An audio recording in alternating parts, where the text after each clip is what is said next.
Indonesia dan Tiongkok sama-sama merdeka tahun 1945. Kini, keduanya sudah 80 tahun berdiri sebagai negara berdaulat. Tapi lihatlah perbedaannya.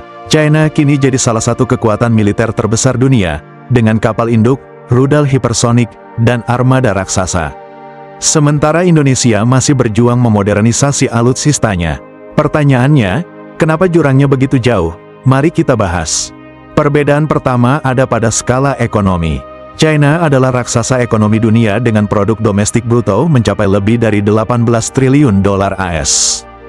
Dari kekuatan ekonomi inilah Beijing bisa menggelontorkan lebih dari 230 miliar dolar tiap tahun untuk militernya. Bandingkan dengan Indonesia, yang GDP-nya sekitar 1,4 triliun dolar, dengan anggaran militer hanya 13-14 miliar dolar per tahun. Perbedaan hampir 20 kali lipat ini membuat China mampu melakukan riset, produksi, hingga modernisasi secara besar-besaran. Indonesia masih harus berhitung antara pembangunan infrastruktur dan belanja alutsista. Orientasi geopolitik, China membangun militernya untuk menjadi kekuatan global. Mereka butuh armada besar untuk mengamankan Laut China Selatan, Taiwan, jalur dagang, bahkan menantang Amerika Serikat. Sementara Indonesia, fokus utamanya adalah menjaga kedaulatan dan stabilitas internal. Mulai dari konflik separatis, terorisme, sampai keamanan pulau terluar. Karena fokusnya berbeda, arah pembangunan militernya pun berbeda. China berorientasi keluar, Indonesia lebih berorientasi ke dalam. Industri pertahanan, China punya industri pertahanan super besar. Mereka bisa membuat jet tempur J-20, kapal induk, kapal selam nuklir, rudal hipersonik, sampai satelit militer. Indonesia juga punya industri pertahanan, PTDI dengan pesawat transport, Pindad dengan senjata darat, PAL dengan kapal perang. Tapi kapasitasnya masih terbatas. Banyak alutsista strategis tetap harus impor, entah dari Amerika, Eropa, Rusia, atau Korea Selatan. Perbedaannya, China membangun kemandirian. Indonesia masih bergantung. Riset dan teknologi, China dikenal sebagai negara yang meniru lalu mengembangkan. Dari senjata Rusia dan Barat, mereka membuat versi sendiri, lalu menyempurnakan. Hasilnya, sekarang mereka bisa melahirkan teknologi militer mandiri, bahkan yang tidak dimiliki Barat. Indonesia juga punya riset, misalnya rudal petir, drone wulung, hingga tank harimau hasil kerjasama. Tapi keterbatasan dana membuat proyek sering lambat atau terhenti.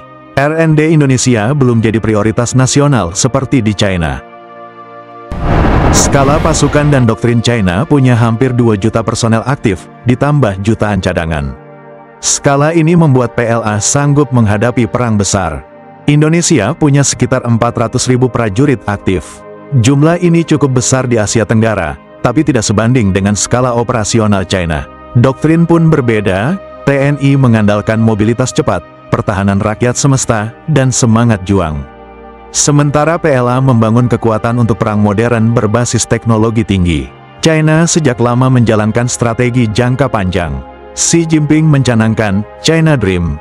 Pada tahun 2049, tepat 100 tahun berdirinya Republik Rakyat Tiongkok, PLA harus jadi militer kelas dunia.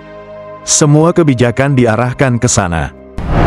Indonesia sering gonta-ganti arah. Krisis ekonomi, perubahan pemerintahan, dan prioritas pembangunan membuat modernisasi TNI sering tertunda.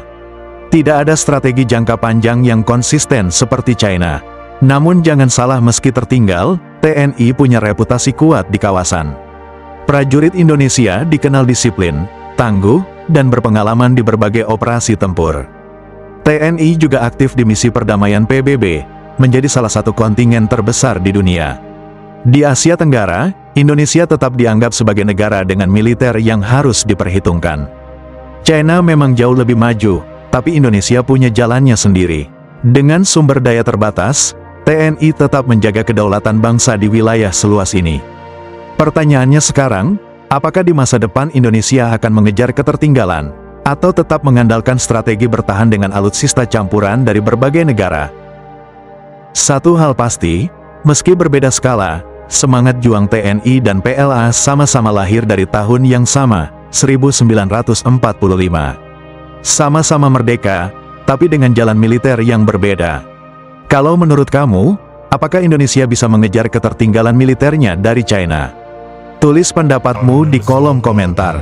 Jangan lupa like, share, dan subscribe untuk pembahasan militer lainnya.